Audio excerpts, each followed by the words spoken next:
नमस्कार मेरे प्यारे साथियों, कैसे हैं आप सब लोग। आशा है कि आप सब लोग कुशल मंगल से होंगे और आपकी जो पढ़ाई है बहुत बेहतरीन तरीके से चल रही होगी। अभी तक देखिए हमने इतिहास की 9 क्लास यहाँ की पढ़ ली है। अब जो है हम इसकी 10वीं क्लास पढ़ने वाले हैं। तो पिछली क्लास में हमने देखा था कि जो आपका भगवान विष्णु के 10 अवतार थे, 10 अवतारों के बारे में हमने चर्चा की थी। भगवान ने कब कब है ना पापियों को, दुष्टों को दंड देने के लिए, इस पृथ्वी की रक्षा करने के लिए उन्होंने अलग अलग रूप धारण किए। और आज जो है हम वैदिक समाज के बारे में पढ़ने वाले हैं कि इस वैदिक समाज में क्या स्थिति उस समय की। तो चलिए आप सब लोग जल्दी से जुड़ जाइए और ज़्यादा से ज़्यादा लोगों को इस वीडियो की लिंक को शेयर कर दीजिए, है ना। चलिए, क्या आप लोग तैयार हैं? पढ़ना स्टार्ट करें अपन। चलिए ठीक है। देखिए अब जो है हम वैदिक समाज की चर्चा करने वाले हैं कि वैदिक समाज कैसा था। तो वैदिक समाज के बारे में पहले हम जानते हैं कि देखिए ऋग्वैदिक समाज जो है उसको समझने से पहले हमें समझना पड़ेगा कि समाज किन किन भागों में बटा हुआ था। तो आप लिखना कि ऋग्वैदिक समाज के बारे में पढ़ते हैं तो ऋग्वेद के 10वें मंडल, कौन से मंडल की बात चल रही है आपकी? ऋग्वेद के 10वें मंडल। और 10वें मंडल में किसके बारे में चर्चा मिलती है? 10वें मंडल के पुरुष सूक्त में। इसमें पुरुष सूक्त में 4 वर्णों की बात चलती है। एक विराट पुरुष की कल्पना की गई है। याद रखना, ऋग्वेद के 10वें मंडल में, 10वें मंडल के कौन सा? पुरुष सूक्त में। पुरुष सूक्त में किसकी कल्पना की गई? एक विराट पुरुष, विराट पुरुष की कल्पना की गई है ना। किसकी कल्पना की गई है आपकी? विराट पुरुष की कल्पना की गई है। तो उस विराट पुरुष बोले तो आप कहते हैं ब्रह्मा जी, है ना। किसको कहते हैं आप? कि ब्रह्मा जी के मुख से 4 वर्ण जो है उन्होंने जन्म लिया, ऐसा उस समय माना जाता था, है ना। अब विराट पुरुष की कल्पना की गई तो विराट पुरुष का शरीर, यानी हम कहते हैं ब्रह्मा जी के शरीर से, ब्रह्मा जी के शरीर से आपके अलग अलग वर्ण बने हुए हैं, है ना। ब्रह्मा जी के शरीर से अलग अलग वर्णों ने जन्म लिया।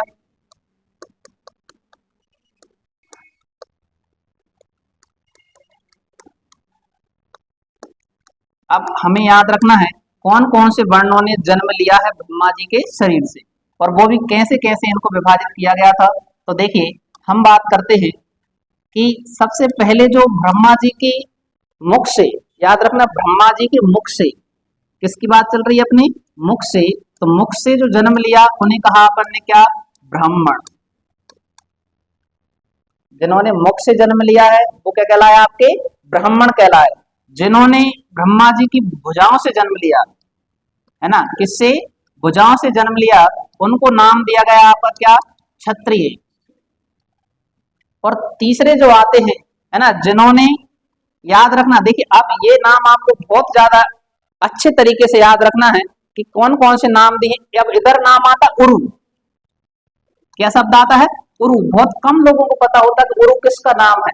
तो उरु जो नाम दिया जाता है वो नाम दिया जाता है जांग, है ना। जिन्होंने ब्रह्मा जी की जांग से यानी पैर से जन्म लिया है वो कहलाए आपके कौन? वैश्य। कौन कहलाए? वैश्य कहलाए। और तीसरे जो हैं, चौथे नंबर पर आते हैं जिन्होंने ब्रह्मा जी के पैर, पैर बोले तो नाखून, किन से जन्म लिया है?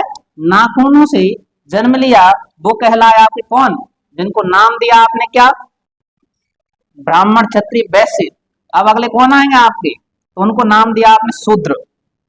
तो ऐसे जो था उस समय का समाज को विभाजित किया गया था। तो अगर पूछा जाए कि ऋग्वैदिक समाज कितने भागों में बटा हुआ था आपका, तो वो बटा हुआ था 4 भागों में, है ना। इसकी जानकारी हमें कहाँ मिलती है? तो आप बताते ऋग्वेद के 10वें मंडल के पुरुष सूक्त में हमें इसकी जानकारी मिलती है। और पुरुष सूक्त में किसकी कल्पना की गई? आपकी एक विराट पुरुष की कल्पना की गई है, ठीक है ना, जिसमें ब्रह्मा जी के शरीर से अलग अलग वर्णों का जन्म हुआ।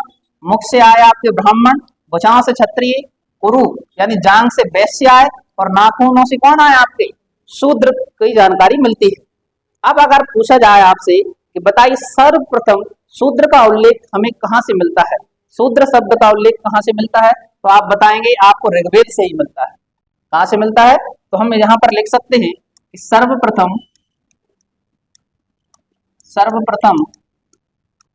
शूद्र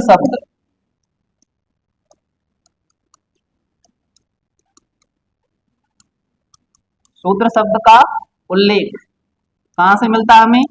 हम बताएंगे ऋग्वेद से मिलता है।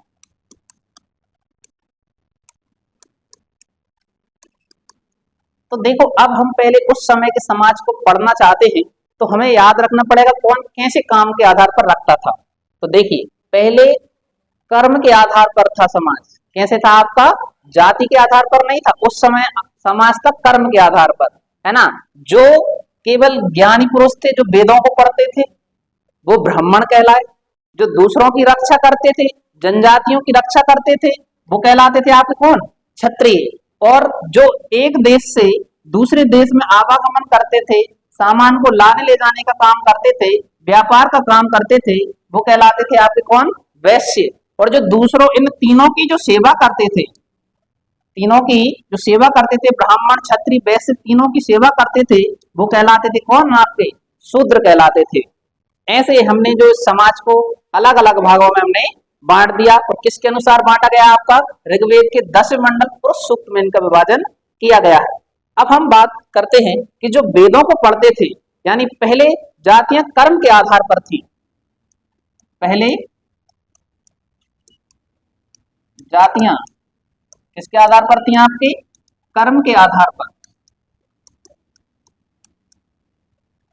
पहले जातियां किसके आधार पर थी? तो आप बताएंगे कि सर ये जो जातियां थी ये कर्म के आधार पर थी। कर्म के आधार पर कैसी? जो जितना ज्ञान प्राप्त करता था उसे वैसी उपाधि दे दी जाती थी, है ना। जैसे हमने कहा एक वेद, आप लिखना इंपोर्टेंट तरीके से कि जो व्यक्ति एक वेद का ज्ञान रखने वाला होता था, जो व्यक्ति एक वेद का ज्ञान रखता था,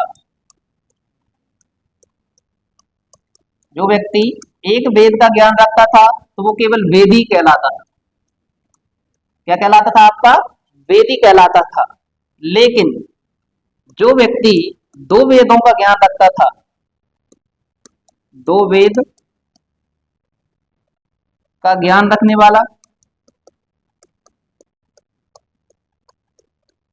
2 वेदों का ज्ञान रखने वाला क्या कहलाया आपका? तो आपने कहा द्विवेदी कहलाया। कौन कहलाया? आपके द्विवेदी। अब आया 3 वेद। 3 वेदों का ज्ञान रखने वाला,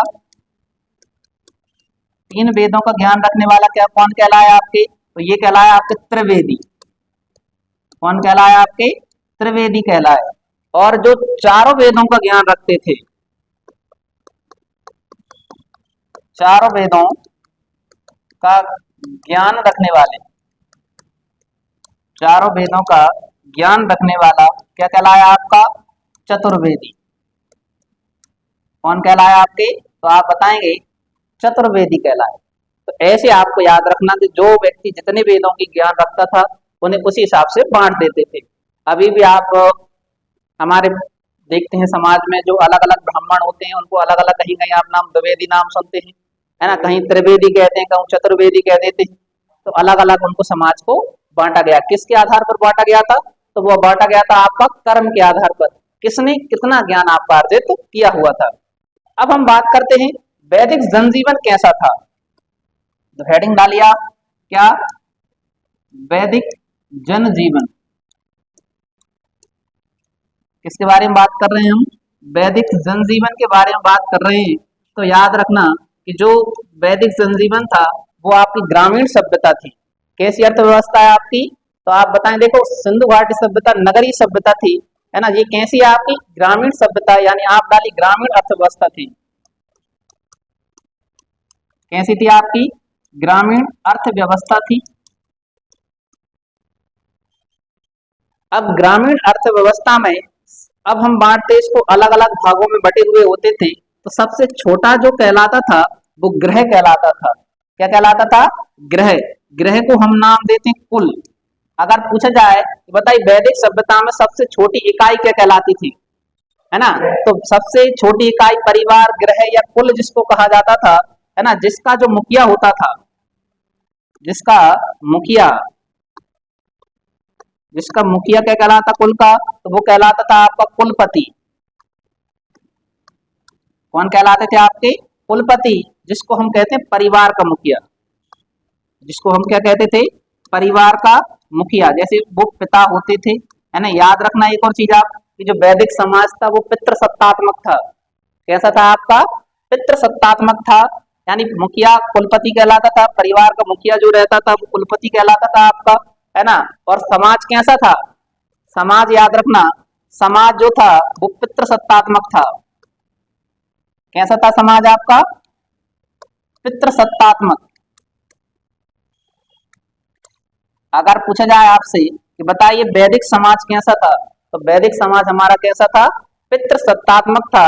हमेशा पुरुष ही बनता था इसका कौन, कुलपति। अगर पूछा जाए कि बताइए वैदिक समाज में कुलपति कौन बनता था, महिला या पुरुष, तो आप बताएं पुरुष ही बनता था। इसलिए जो परिवार था वो कैसा था आपका, पितृसत्तात्मक था। अब देखिए जो परिवार होते थे, परिवारों से मिलकर बनता था, जिसको हमने नाम दिया ग्राम, जिसको आप अपनी भाषा में कहते हैं गांव, है ना। गांव का मुखिया कौन कहलाता था, तो गांव का जो मुखिया है वो ग्रामीण कहलाता था। क्या कहलाता था आपका, ग्रामीणी कहलाता था। याद रखना, गांव का मुखिया क्या कहलाता था आपका, ग्रामीणी। ग्रामीणी कौन होता था, तो आप बताएंगे गांव का मुखिया। गांव का मुखिया कौन कहलाता था आपका, ग्रामीणी कहलाता था। अगर पूछा जाए कि बताइए गांव से बड़ा कौन होता था, तो उस समय गांव से बड़ा होता था बिस। गांव से बड़ा क्या होता था, बिस। बिस जिसको वर्तमान में आप तहसील कहते हैं, है ना। वर्तमान में अपन क्या कहते हैं, इसको तहसील कहते हैं, है ना। उस समय इसको क्या कहा जाता था, बिस कहा जाता था। और इसके मुखिया को बिस्पति कहा जाता था। मुखिया को क्या कहा जाता था आपका, तो आप बताएंगे मुखिया को कहा जाता था बिस्पति, यानी ये कौन कहलाता था, इसका मुखिया कहलाता था। तो याद रखना, सबसे छोटा गृह होता था, गांव से बड़ा, घर से बढ़कर फिर जितना अपन बड़े क्षेत्र में जाते हैं गांव आ जाता है। गांव से बड़ा बिस यानी तहसील कहलाती है। और तहसील से भी जो बिस से भी बड़ा होता था वो कहलाता था आपका जन, है ना। क्या कहलाता था आपका, जन कहलाता था। इससे भी बड़ा कौन होता था आपका, जन। जन जिसको हम वर्तमान में क्या कहते हैं आपका, जिला कहते हैं, है ना। उस समय इसको जन या कबीला भी कहते थे। क्या कहा जाता था इसको, कबीला भी कहा जाता था। अब इसकी जो रक्षा करता था, है ना, इसका जो मुखिया होता था उसको गोप कहा जाता था। क्या कहा जाता था आपका, गोप, है ना। गोप या जिसको हम राजा भी कहते थे, राजा जिसको हम राजन कहते थे, है ना। जैसे आपने सुना है कलेक्टर जिलाधीश कहलाता है। कौन कहलाता है आपका, जिले का राजा कौन कहलाता है, कलेक्टर कहलाता है ना। वो जिलाधीश कहलाता है। तो उस समय जो राजा हुआ करते थे, जो आपके राज्य की रक्षा करते थे, है ना, वो जो जिला, उस समय कबीले अलग अलग ऐसे नहीं थे। अभी वर्तमान में आप भारत देश की बात करें, ऐसा नहीं, छोटे छोटे कबीले हुआ करते थे, उनमें अपना एक मुखिया हुआ करता था जिसको गोप, राजा या राजन के नाम से जानते थे। ये इनके कौन होते थे, इनके मुखिया कहलाते थे। अब मुखिया किस आधार पर, जो उनकी रक्षा करते, है ना। घर की रक्षा घर का मुखिया करता है, गांव की रक्षा गांव का सरपंच करता है ना। तहसील की रक्षा बिस्पति कहलाता है, जिसको आप तहसीलदार कहते हैं, है ना। डिप्टी कलेक्टर होता है कि नहीं होता आपका, इधर आपका आईएएस हो जाता है कलेक्टर आपका। अब देखिए जब ऐसे इस समाज को हमने इतने भागों में बांट दिया, फिर उसके बाद आता है कि राजा का अभिषेक जब होता था। देखिए हेडिंग डाली, अब हम बात करते हैं राज्याभिषेक।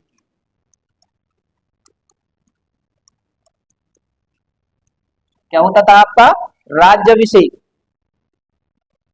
अब राज्याभिषेक कब होता है बताइए, राज्याभिषेक कब होता है, तो राजा का अभिषेक राजा बनने पर ही होता है। यानी आप कहोगे राजा बनने पर, राजा बनने पर ही क्या होता है आपका, राज्याभिषेक होता है। ठीक है ना। अब जाती बात ये आती है कि राजा बनता कौन था, तो राजा को बनाने के लिए सब लोग मिलजुल कर जाते। जैसे आपने देखा होगा कि अभी वर्तमान में प्रधानमंत्री शपथ लेते हैं, तो सभी जगह से लोग अलग अलग जाते हैं, है ना, उनको बधाई देने जाते हैं, समारोह, है ना, आपके शपथ समारोह में शामिल होते हैं। तो ये जो राजा बनता था, राजा को बनाने के लिए, राज्याभिषेक कराने के लिए कौन कौन जाते थे आपके, तो तो उसी में शामिल होते थे कौन आपके, ग्रामणी, ग्रामणी भी आएंगे। इसी में ही आएंगे आपके कौन, विस्पति, कौन आ गए आपके, विस्पति। यही आएंगे आपके कुलपति, कौन आएंगे आपके, कुलपति। यही आएंगे आपके रथकार।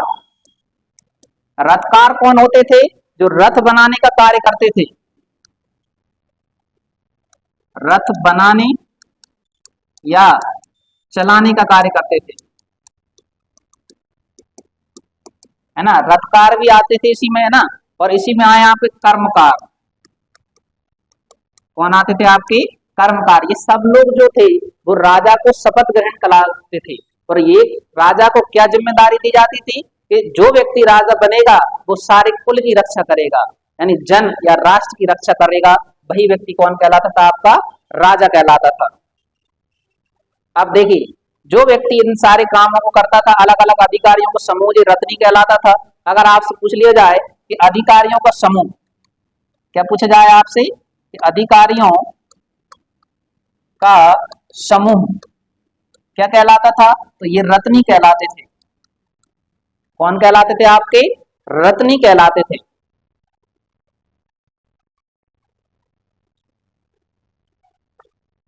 तो याद रखना आपको कि अगर अधिकारियों का समूह पूछा जाए तो आप क्या बताएंगे, अधिकारियों का समूह क्या कहलाता था, आपका रत्नी कहलाता था। और याद रखिए कि राजा का पद वंशानुगत नहीं था।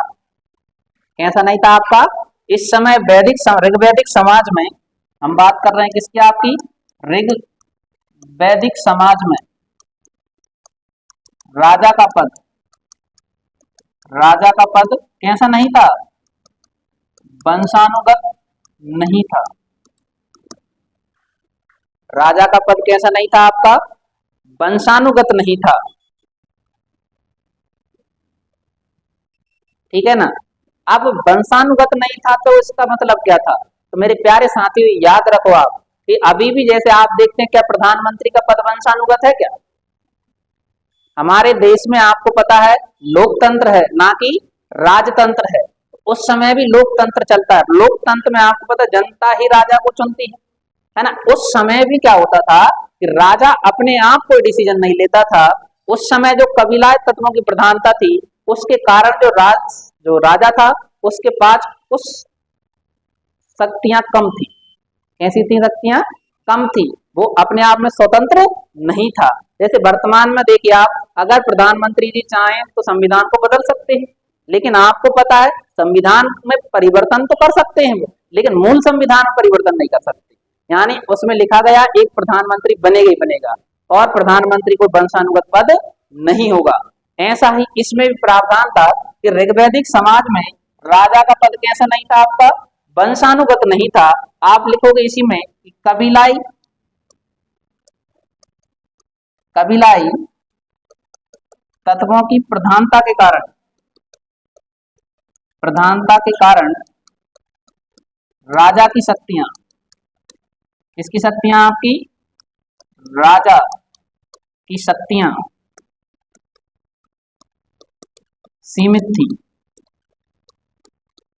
याद रखना आप, अभी हम कौन सा पढ़ रहे हैं, ऋग्वैदिक समाज पढ़ रहे हैं। जैसे ही उत्तर वैदिक आएगा आपका, कौन सा आएगा आपका, उत्तर वैदिक काल आएगा, तो आपका राजा का पद वंशानुगत हो जाएगा। कैसा हो जाएगा, आपका राजा का पद वंशानुगत हो जाएगा। क्योंकि वो अभी देखिए, अभी जो है राजा पर कुछ समितियां नियंत्रण कर रही हैं। जिस दिन वो समितियां नियंत्रण करना बंद कर देंगी, वो समितियां ही समाप्त हो जाएंगी, उस दिन राजा कैसा हो जाएगा, आपका वंशानुगत हो जाएगा, राजा स्वतंत्र हो जाएगा आपका। अभी राजा कैसा नहीं है, आपका स्वतंत्र नहीं है। तो आप लिख लीजिए, राजा पर जो नियंत्रण करते थे, यानी हम बात करते नियंत्रण कौन करता था राजा पर, तो राजा पर जो नियंत्रण करते थे उनका नाम लिख दीजिए, प्रतिनिधि सभा हुआ करती थी। नियंत्रण कौन करती थी, आपकी प्रतिनिधि सभा। राजा पर नियंत्रण कौन करती थी, आपकी प्रतिनिधि सभा, है ना, जिसको आप वर्तमान में लीडर कहते हैं।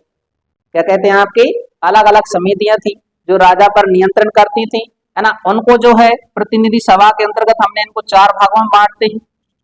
कितने भागों में बांटते हैं अपन, 4 भागों में थी जो राजा पर नियंत्रण करती थी। कौन कौन सी हैं आपकी? तो आप सबसे पहले लिखिए, पहले होती थी समिति।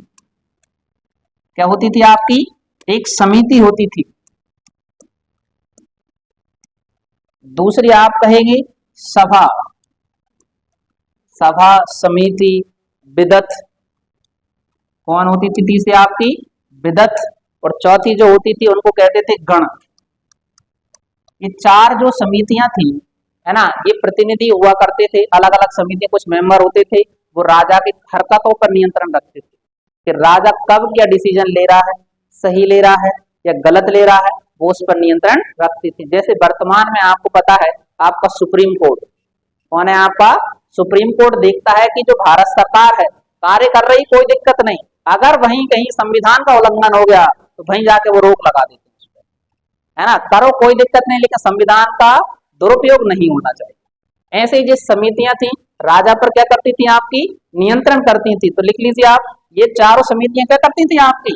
राजा के कार्यों पर नियंत्रण करती थी। यानी हम बताएं ये चारों क्या करती थी आपकी? तो आप बताएंगे ये राजा के कार्यों पर क्या करती थी आपकी? नियंत्रण करती थी। राजा के कार्यों पर नियंत्रण।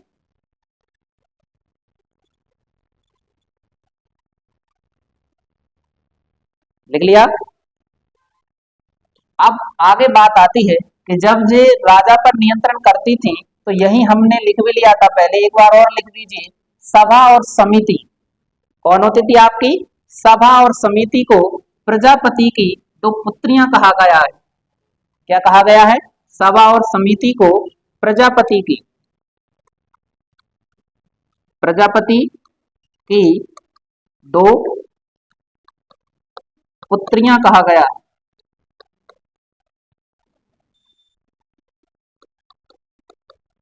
अगर आपसे पूछा जाए कि बताइए सभा और समिति किसकी पुत्रियां कहा गया है आपकी, तो राजा की या प्रजापति की पुत्रियां कहा गया है। किसको?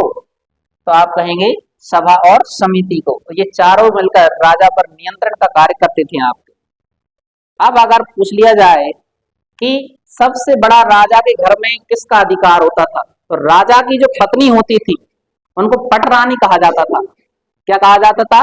पटरानी। तो लिख लीजिए, राजा की पत्नी को क्या कहा जाता था? राजा की पत्नी, राजा की पत्नी को क्या कहा जाता था? पटरानी कहा जाता था। अब बताओ, ये पटरानी है, क्या काम करेंगे आपकी? तो इनको सारे अधिकार होते थे। ये राजा को सलाह देती थी। क्या देती थी? राजा को सलाह देती थी। और जिस दिन राजा अब्सेंट होते थे, अब्सेंट बोले तो मान लो कहीं विदेश यात्रा पर गए हैं, है ना, तो फिर जी अपने अंडर में ही सारे काम ले लेते।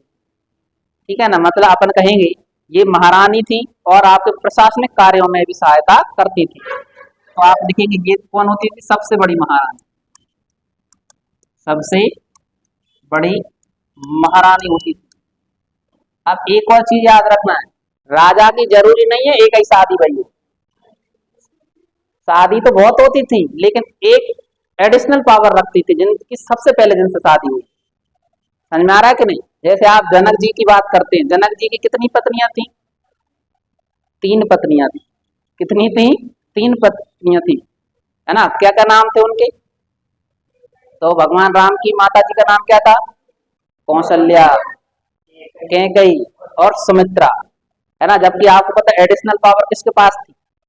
कौशल्या के पास। अब तुम कैकई की मत कह दी, बिन ने वचन लिए थे उनसे, इसलिए बिन की चल गई थी थोड़ी सी।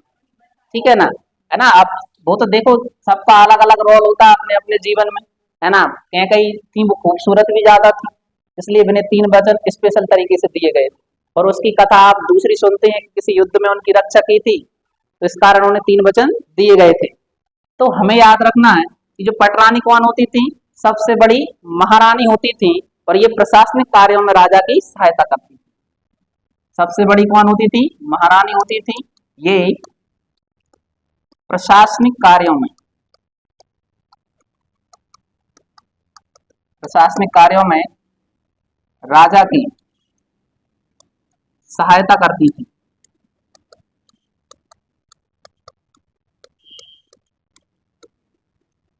जैसे आपने कृष्ण लीला भी देखी होगी, है ना। कृष्ण लीला में आपने देखा भगवान कृष्ण की तो बहुत सारी पटरानियां थी, लेकिन सबसे ज्यादा कौन उनके साथ में रहती? सुभद्रा, राधा जी, रुक्मणी। कौन थी? रुक्मणी। उसमें भी एक और का नाम सुनते हैं आप, अलग अलग और भी बहुत सारी पत्नियां थी, एक जामवंती थी, है ना। और भी आप नाम सुनते, सुभद्रा तो उनकी भैया सिस्टर थी। सुभद्रा कौन थी? उनकी बहन थी, है ना। तो इनके बारे में पढ़ते हैं। जैसे ये पूछ रही पांचाली, अरे पांचाली वो अलग है ना। अभी पांडवों की कौन थी? है ना, बहन मानी थी उन्होंने, जबकि वो रियल बहन नहीं थी। रियल बहन तो सुभद्रा थी। कौन थी? सुभद्रा, जिनका विवाह किसके साथ हुआ था? अर्जुन के साथ हुआ, जिनके पुत्र थे अभिमन्यु, है ना। ऐसी जानकारी थोड़ा बहुत पढ़ते रहा करो आप। तो राजा की पत्नी को क्या कहा जाता था? पटरानी, सबसे बड़ी महारानी, है ना। जो पटरानी है वही महारानी बन गई। महारानी बन गई तो क्या काम कर रही हैं? आपकी प्रशासनिक कार्यों में सहायता करती थी। आगे, अब उस समय की हम बात करते हैं जो समिति हुआ करती थी। क्या हुआ करती थी? आपकी समिति थी, जो वर्तमान की आपकी लोकसभा क्या है? आपकी लोकसभा। लेकिन समिति ये आज की लोकसभा है। समिति क्या है आपकी? तो ये आज की लोकसभा है। समिति क्या है आपकी? ये जो है आज की लोकसभा है। ये कबीले की आम सभा थी। ये कौन थी आपकी? ये कबीलों की आम सभा थी। यानी आपने देखा होगा ना, जहां पर प्रधानमंत्री जी कोई काम करते हैं तो लोकसभा में काम करते हैं, आपकी बैठ कर डिस्कस करते हैं सब चीजें। तो उस समय से कबीले की कौन थी? आम सभा। जहां पर आपका जो राजन हुआ करता था, सब लोगों को बुलाकर बातचीत करते थे, राज्य में कैसा क्या व्यवस्था चल रही है आपकी, ठीक है ना। तो याद रखना, राजा का चुनाव लोकसभा द्वारा ही होता था। यानी राजा को चुनती कौन थी? आपकी समिति, है ना। तो यही लिख लेना आप, राजा का चुनाव, राजा का चुनाव लोकसभा, या जिसको हम बोल सकते हैं क्या? समिति के द्वारा ही होता था। तो राजा का चुनाव कौन करती थी? आपकी वर्तमान में आपने देखा ना, जो लोकसभा सांसद बनते हैं वो ही जाकर मिलकर प्रधानमंत्री बनाते हैं। ऐसी जो समिति थी, समिति मिलकर आपके राजा का चुनाव करती थी। अब हम बात करते हैं समिति का अध्यक्ष कौन कहलाता था। याद रखना, समिति के जैसे वर्तमान में आप कहते हैं लोकसभा अध्यक्ष, है ना, तो उस समय समिति का अध्यक्ष कौन होता था? तो ईशान कहलाता था। याद रखना, समिति का अध्यक्ष, समिति का अध्यक्ष क्या कहलाता था? आपका समिति का जो अध्यक्ष है वो ईशान कहलाता था। कौन कहलाता था आपका? ईशान, ईशान कहलाता था। याद रखना, आपको समिति का अध्यक्ष कौन कहलाता था? आपका ईशान कहलाता था। अब से एक और क्वेश्चन पूछा जाएगा कि बताइए, समिति जो शब्द है इसका उल्लेख ऋग्वेद में कितनी बार मिलता है? समिति का उल्लेख, केवल समिति शब्द का उल्लेख। तो हम बात करेंगे कि समिति शब्द का उल्लेख, आप लिख लीजिए, समिति शब्द का उल्लेख ऋग्वेद में 9 बार मिलता है। कितनी बार मिलता है? आपका 9 बार मिलता है। तो याद रखना आपको कि समिति शब्द का उल्लेख ऋग्वेद में कितनी बार मिलता है? तो आप बात करेंगे 9 बार मिलता है। अब हम बात करते हैं, जब हमने समिति की बात कर ली तो इधर ही आता है एक शब्द और, जिसका नाम क्या है? आपका सभा। क्या आता है? आपका सभा। ये कौन होती थी? तो लिखना, ये आज की राज्यसभा थी। ये कौन है आपकी? ये आज की राज्यसभा थी। ये आज की कौन थी? आपकी राज्यसभा थी, है ना। और इसमें हम बात करें तो कौन लोग होते थे? तो देखिए, वर्तमान में लोकसभा सांसद आपने देखे होंगे जो अलग अलग क्षेत्र से चुनकर जाते हैं। जबकि आपको पता है राज्यसभा जो सांसद हैं कौन होते हैं, राज्यसभा सांसद जो होते हैं वो आपके हर राज्य के विधायक जो कैबिनेट में बैठते हैं उनमें से चुनकर किसी को राज्यसभा सांसद बनाया जाता है। मतलब जो पहले से अनुभवी व्यक्ति होते हैं, यानी आप कहोगे जो राज्यसभा सांसद होते थे वो उनमें शामिल किया गया था उस समय वृद्धों को। कौन आते थे आपके, वृद्ध। वृद्ध मतलब जो उम्र में अनुभवी होते थे, वृद्ध तथा कुलीन, वृद्ध तथा कुलीन व्यक्ति, कुलीन लोगों का समूह, वृद्ध तथा कुलीन लोगों का समूह।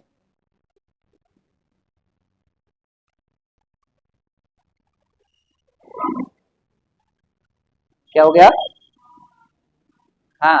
अब देखिए, अब वृद्ध तथा कुलीन लोगों का समूह होता था आपका।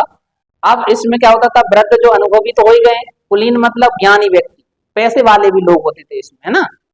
तो अब बात आती है कि इसमें जो है ऋग्वेद में जो है आपका सभा का उल्लेख कितनी बार मिलता है। ऋग्वेद में सभा शब्द का उल्लेख, ऋग्वेद में सभा शब्द का उल्लेख 8 बार मिलता है। कितनी बार मिलता है भैया, 8 बार मिलता है। कितनी बार मिलता है, 8 बार मिलता है। तो अब क्वेश्चन तो ये पूछा जाएगा कि बताइए क्या महिलाएं इसमें हिस्सा ले सकती थी कि नहीं ले सकती थी। तो याद रखना कि सभा में महिलाएं, इसमें महिलाएं हिस्सा ले सकती थी। याद रखना उस समय महिलाओं की स्थिति अच्छी थी। महिलाओं की स्थिति कैसी थी, अच्छी थी, इसलिए महिलाएं उसमें भाग ले सकती थी। लेकिन धीरे धीरे करके महिलाओं की स्थिति क्या हुई, आपकी गिरती गई है। पितृसत्तात्मक है, लेकिन महिलाओं को वेदों को पढ़ने की भी स्वतंत्रता थी, पढ़ी लिखी महिलाएं थी, उनको सारी सुविधाएं दी गई। अब बात आती है कि महिलाओं के लीडर को क्या कहते थे। तो आप ले लीजिए, महिलाओं के लीडर को सभापति कहते हैं। महिलाओं के लीडर को क्या कहते थे अपन, सभापति। तो इधर ही लिख लेना आप, महिलाओं के लीडर को क्या कहते थे आपके, सभापति कहते हैं। महिलाओं के लीडर को क्या कहते हैं अपन, सभापति कहते हैं।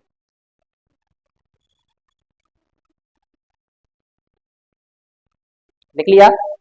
अब जो है यहां तक हमने 2 चीजों को क्लियर कर लिया आपका, हमने सभा के बारे में चर्चा कर ली और समिति के बारे में पढ़ लिया है। अब जो तीसरी चीज आती है वो विदत, जो हमने पढ़ा था वो क्या है। हेडिंग डालिए आप, विदत। विदत क्या है, हेडिंग डालिए आप किसके बारे में, विदत के बारे में।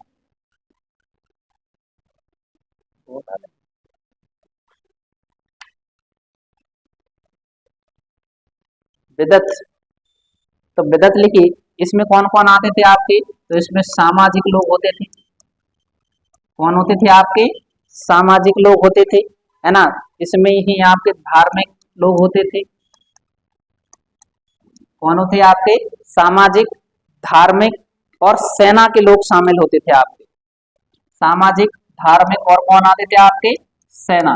ये लोग सभी शामिल होते थे, है ना। इन सब तीनों को मिलकर, तीनों के लोगों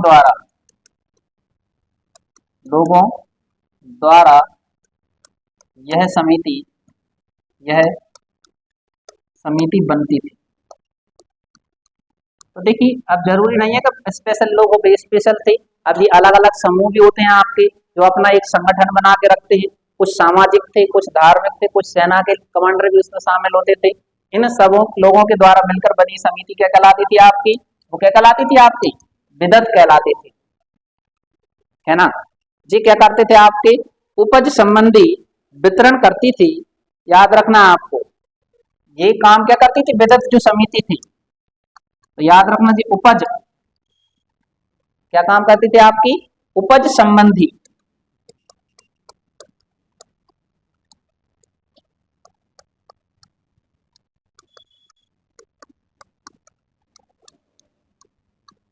किसका काम करती थी आपकी, उपज संबंधी वितरण का कार्य करती थी। जैसे आप देखिए वर्तमान में भी अलग अलग विभाग हैं कि नहीं, राजा के पास कितना धन आया, कितनी फसल निकली है, किसको कितना बांटना है, वो सब काम करते थे आप, यानी यानी प्रशासनिक कार्यों में भाग लेते थे आपके, ठीक है ना। तो ये सेना का बंटवारा और उनसे महिला और पुरुषों दोनों का भाग कितना कितना किसको दिया जाएगा, उस सबको शामिल किया जाता था, है ना। इसका ऋग्वेद में 122 बार उल्लेख मिलता है, तो लिखना ऋग्वेद में, ऋग्वेद में उल्लेख 122 कितनी बार मिलता है, 122 बार मिलता है। तो अगर आपसे पूछ लिया जाए कि बताइए विदत का जो उल्लेख है वो ऋग्वेद में कितनी बार मिलता है, तो आप बताएंगे 122 बार। सबसे पहले समिति पढ़ी थी, समिति का कितनी बार मिला, 9 बार। फिर हमने सभा की बात की, तो सभा का उल्लेख कितनी बार मिला, 8 बार। फिर हमने विदत की बात की 122 बार। अब हम जो तीसरा पढ़ने वाले हैं वो है, लिख लेना आप, गण। कौन आया है आपका, गण। तो गण कौन होते थे, तो हेडिंग डाल लिख दिया,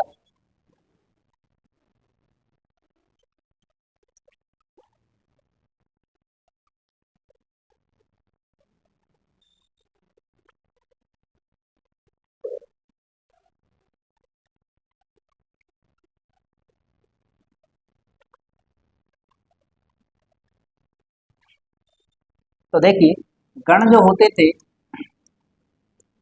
इसमें कुलीन लोग कौन आते थे आपके, कुलीन लोगों की संख्या सर्वाधिक होती थी, इसमें कुलीन लोगों की संख्या,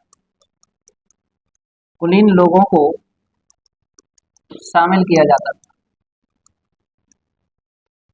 इसमें किसको शामिल किया जाता था आपका, कुलीन लोगों को, जिनका जो अध्यक्ष होता था, इनका अध्यक्ष,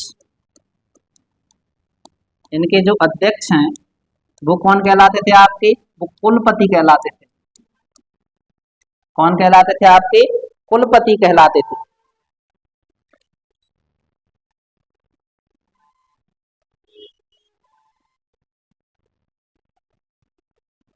लिख लिया आपने। अब हम बात करते, तो हमने तीनों की बात कर ली, हमने सभा, समिति, विदत और क्या आ गया आपका, गण भी आ गए हैं आपके। अब हम बात करते उस समय सैन्य व्यवस्था कैसी थी, किसकी बात करते हैं अब अपन, सैन्य व्यवस्था। सैन्य व्यवस्था किसकी बात कर रहे हैं अब अपन, सैन्य व्यवस्था की बात करते, तो उस समय सेना कैसी थी। देखिए पहले याद रखिए, उस समय स्थायी सेना बनाकर कोई नहीं रखता, कैसे नहीं रखते थे, पहले से सेना तैयार कोई नहीं करते थे, है ना। जब युद्ध की जरूरत लगती तभी सेना तैयार होकर आती थी, है ना। सैनिक व्यवस्था यानी सैन्य व्यवस्था, तो लिखिए आप, युद्ध के समय ही सेना का गठन किया जाता था, यानी ऋग्वैदिक काल में। कहाँ की बात चल रही है आपकी, ऋग्वैदिक काल में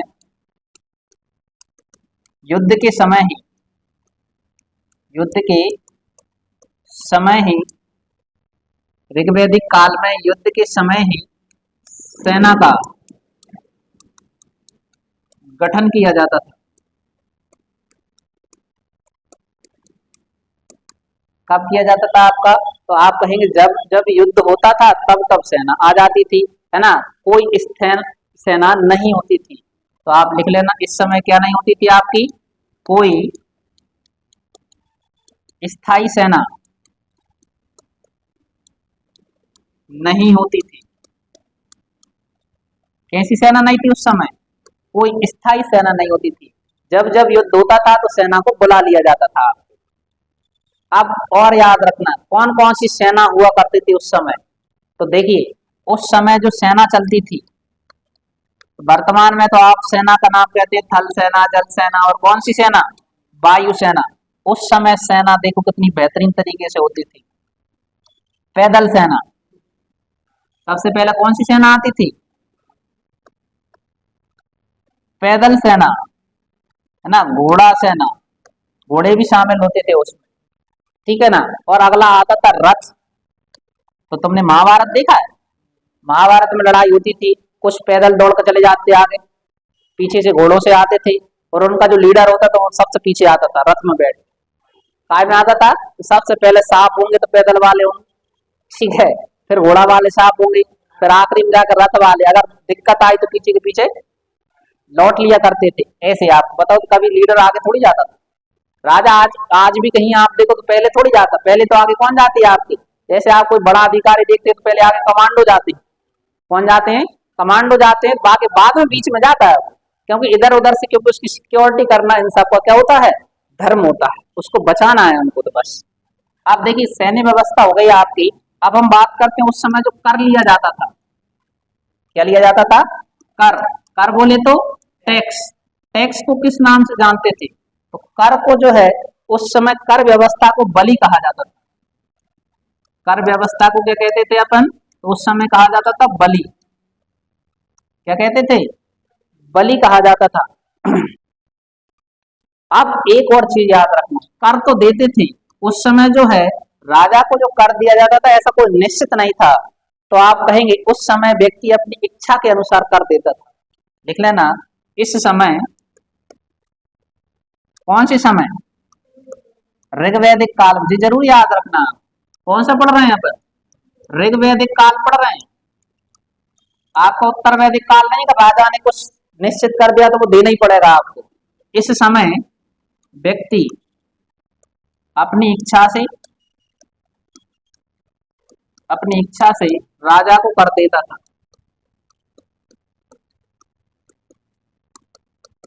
और राजा को कर देता था मतलब भेंट स्वरूप। इस बार फसल अच्छी हुई है जी, हमारी तरफ से राजा को भेंट देते थे, है ना। और राजा अगर नहीं होती थी तो राजा उसका लालन पालन तो करता ही करता था, है ना। खाने पीने की व्यवस्था कौन करता था? राजा करता था। और अगर अच्छी फसल हुई है तो जो अपनी सप्रेम भेंट उनको राजा को दे देते थे। आगे लिखिए आप, न्यायिक व्यवस्था। अब हम बात किसकी कर रहे हैं? आपकी न्यायिक व्यवस्था। क्या उस समय सुप्रीम कोर्ट था क्या? न्यायिक व्यवस्था। अब हम किसकी बात कर रहे हैं? आपके न्यायिक व्यवस्था। तो याद रखना, कोई न्यायिक व्यवस्था नहीं थी, कोई न्यायिक व्यवस्था नहीं थी। तो आपकी कोई न्यायिक व्यवस्था थी ही नहीं, है ना। सभी सभा ही सभी न्यायिक मामलों का निपटारा करती थी। तो कौन करती थी? तो आप लिख लेना, आप किसकी बात चल रही है? आपकी सभा। सभा ही सभी न्यायिक मामलों का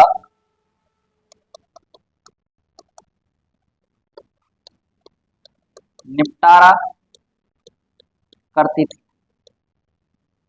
कौन करती थी? आपकी सभा ही सारे न्यायिक मामलों का निपटारा करती थी। तो देखिए अब यहां तक हमने पढ़ दिया है। अब और हम क्या देखते हैं, अगर पूछा जाए कि दुनिया का पहला युद्ध कौन सा युद्ध आता आपका? कि दुनिया का पहला युद्ध कौन सा हुआ और कहां पर हुआ, किस नदी के किनारे हुआ, उसके बारे में हम चर्चा करने वाले हैं।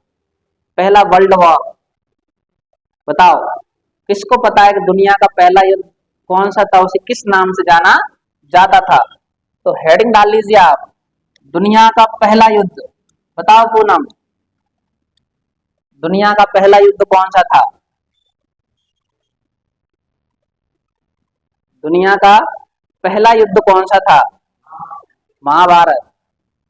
तो महाभारत नहीं था भैया, पर उसके पहले तो रामायण, राम रावण की लड़ाई हो गई थी आपस में, ठीक है ना। तो आप लिखेंगे, लिखिए दुनिया का पहला युद्ध, हेडिंग डालिए आप। अच्छा कह रही है, वितस्ता का युद्ध, दुनिया का पहला युद्ध, है ना। दुनिया का जो पहला युद्ध है इसकी जानकारी मिलती है हमें ऋग्वेद से। जानकारी कहां से मिली है अपने? ऋग्वेद से जानकारी। अब तुम कहोगे ठीक है सर, जानकारी तो मिली गई है, कोई दिक्कत नहीं, लेकिन उस युद्ध का नाम क्या था? भैया उस समय जो युद्ध हुआ था उस युद्ध का नाम था दशराग युद्ध, है ना। कौन सा युद्ध था आपका? तो आप बताएंगे उस समय जो युद्ध हुआ था उसका नाम था दशराग युद्ध। पूनम क्या नाम था उसका? दशराग युद्ध। अब दशराग युद्ध था क्या, समझिए पहले। एक भरत वंश के राजा हुआ करते थे जिनका नाम था सुदास। कौन थे आपके? भरत वंश के राजा हुआ करते थे जिनका नाम था सुदास। उदास नहीं, बोलो क्या नाम था? सुदास। तो सुदास जो थे राजा थे, उनके मंत्री या सलाहकार या उनके जो गुरु कह सकते, उनका नाम था विश्वामित्र। क्या नाम था? विश्वामित्र। तो विश्वामित्र को क्या था, एक समय बाद थोड़ा अहंकार हो गया था। क्या हो गया था? अहंकार हो गया था। तो उस अहंकार के चलते किसी कारणवश जो राजा सुदास थे उन्होंने अपना जो मंत्री पद था, क्या था? मंत्री पद था, उससे हटाकर वशिष्ठ जी को उस पर बैठा दिया। किसको बैठा दिया? वशिष्ठ जी को। तो इससे गुस्सा में आ गए थे कौन? आपके विश्वामित्र। तो विश्वामित्र जब गुस्से में आए तो उन्होंने कहा कि रुको, तुमने हमको हटाया, अब हम भी तुम्हें कुर्सी पे से हटवा देंगे। तो उन्होंने 10 राजाओं को, कितने राजाओं को? 10 राजाओं को सम्मिलित कर आपस में बढ़वा दिया।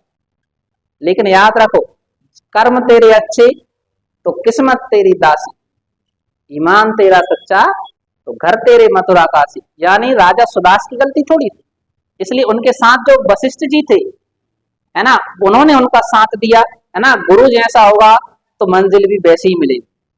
तो ऐसा हुआ, तो फिर सुदास इस युद्ध में जीत जाते हैं। कौन हार जाते हैं? आपके जो 10 राजा थे वो आपके हार जाते हैं। तो हम इसके बारे में बात करते हैं आपके। तो राजा यानी भरत वंश के राजा, भरत वंश के राजा का नाम क्या था आपका?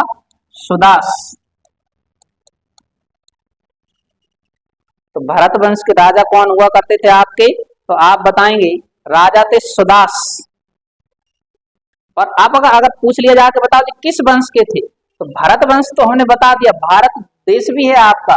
लेकिन अगर ये ऑप्शन में ना मिले आपको भरत वंश के राजा, तो आपको दूसरा नाम मिलेगा त्रित्सु राजवंश। क्या नाम मिलेगा आपको? ऐसे लिख लो आप, त्रित्सु राजवंश। कौन सा नाम मिलेगा आपको? त्रित्सु राजवंश के राजा हुआ करते थे कौन? सुदास। कौन होते आपके? इनके राजा थे कौन? सुदास थे, है ना। इनके जो पुरोहित थे, इनके कौन थे आपके? पुरोहित। पुरोहित हुए जिनका नाम था वशिष्ठ जी। कौन थे? वशिष्ठ। याद रखना, इनके पुरोहित कौन है? वशिष्ठ। तो इनको अपन ऐसे लिख दे रहे हैं ना। इनके जो पुरोहित थे कौन थे आपके? वशिष्ठ। तो ये पुरोहित कहलाए, है ना। पुरोहित इनके मतलब कुलगुरु, ठीक है। पहले कौन थे? विश्वामित्र थे। अब कौन बन गया आपके? वशिष्ठ। और अब जो है युद्ध होगा, जे है राजा सुदास। कौन है? राजा सुदास। अब इधर से टीम आ रही है बेहतरीन तरीके से। कितने राजाओं की? 10 राजाओं की, ठीक है ना। ऐसे चिंटा चपाटे राजा आए 10, ऐसे अलग अलग आते गए आपके, है ना। और इधर जो थे 10 राजा थे। कितने थे आपके? 10 राजा। और इनके जो पुरोहित थे उनका नाम क्या था? विश्वामित्र। क्या नाम था? विश्वामित्र। कौन थे इनके? पुरोहित। पार्टी चेंज कर ली विश्वामित्र ने, ठीक है ना, और इनको आपस में लड़वा दिया। लेकिन याद रखना, वशिष्ठ जी बहुत शक्तिशाली थे। उन्होंने अपने राजा को बचा दिया और दोनों के बीच में जो युद्ध हुआ, दूर से लड़ाई चल रही थी, ऐसा नहीं होती पास पास में आके, है ना। वर्तमान में ऐसी लड़ाई नहीं होती थी आपस में गला पिटे हो रहे हैं।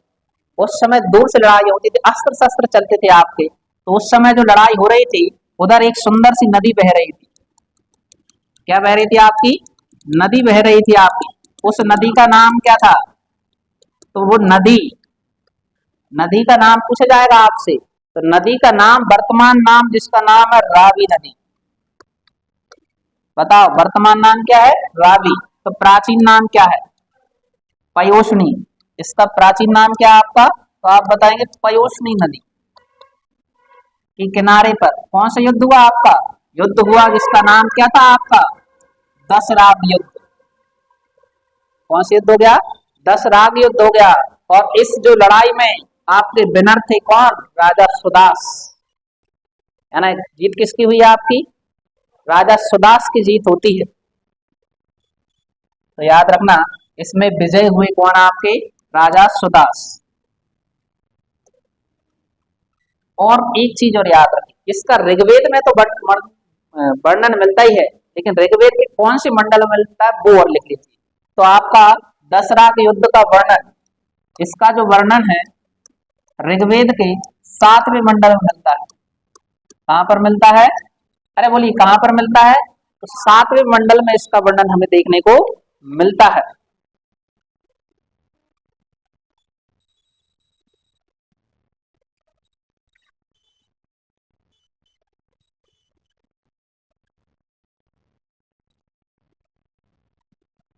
लिख लिया? तो अगर आपसे पूछ लिया जाए कि बताइए जो ऋग्वैदिक समाज था उस समय वर्ण व्यवस्था कैसी थी? किसकी बात चल रही है आपकी? तो ऋग्वैदिक समाज में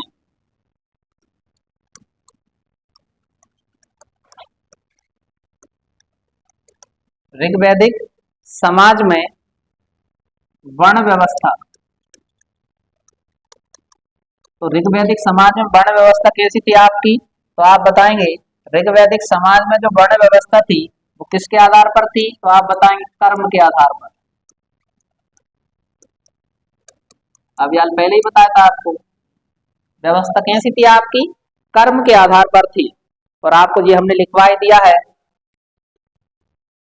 ये लिखवाई दिया था आपको। इसकी जानकारी कहाँ मिलती है? ऋग्वेद के 10वें मंडल के पुरुष सूक्त में इसकी जानकारी मिलती है। तो आपसे पूछा जाएगा क्या उस समय दास प्रथा थी? बताइए। तो हम कहेंगे उस समय दास प्रथा थी। क्या थी उस समय? तो दास प्रथा, तो दास प्रथा थी, लेकिन वो जो है खेती का काम नहीं करते थे दास। किसका काम नहीं करते थे? खेती का काम नहीं करते थे। तो ये आपको याद रखना। परिवार कैसी हुआ करते थे उस समय? तो भैया परिवार आप कहेंगे तो संयुक्त परिवार व्यवस्था थी। कैसे थे परिवार? तो परिवार थे आपके संयुक्त परिवार, मतलब सब लोग मिलजुल कर एक ही स्थान पर रहा करते थे। ठीक है ना। आय का साधन क्या था?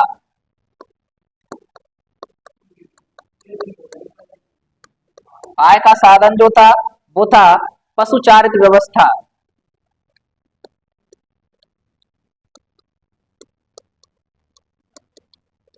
आय का साधन क्या था आपका? तो आप बताएंगे पशुचारित व्यवस्था इनकी आय का प्रमुख साधन थी।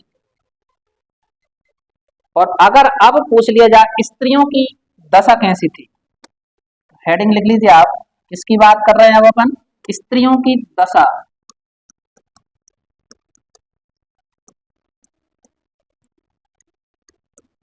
स्त्रियों की दशा कैसी थी? देखिए याद रखना ऋग्वैदिक काल की बात चल रही है आपकी। किसकी बात चल रही है? ऋग्वैदिक काल। तो ऋग्वैदिक काल में स्त्रियों की दशा कैसी थी? अच्छी थी। दशा कैसी थी? अच्छी थी। अच्छी थी मतलब कैसी थी? तो आप कहेंगे अच्छा होना मतलब ये होता क्या उनको पढ़ने का अधिकार था कि नहीं था? तो आप देखना ना आज से कुछ समय पहले लड़कियों को पढ़ने नहीं दिया जाता था, लेकिन आज का समय देखो सब लोग पढ़ रहे हैं कि नहीं पढ़ रहे, है ना। तो इसके पहले पढ़ने नहीं दिया जाता था तो उन्हें नौकरी की टेंशन ही नहीं होती थी कि नौकरी भी हमें लगानी। लेकिन आज पढ़ने दे रहे हैं तो फिर सबसे ज्यादा टेंशन तो यही है कि नौकरी लगेगी कब। तो उस समय भी पहले स्त्रियां जो थी उनको पढ़ने का अधिकार था। तो लिख लीजिए आप कौन सा अधिकार था? शिक्षा का अधिकार। क्या था आपका? शिक्षा का अधिकार था। और दूसरा उनको भी उपनयन संस्कार का अधिकार था। किसका अधिकार था? उपनयन संस्कार किया जाता था, उपनयन संस्कार का अधिकार। तो याद रखना, महिलाओं की स्थिति कैसी थी? अच्छी थी।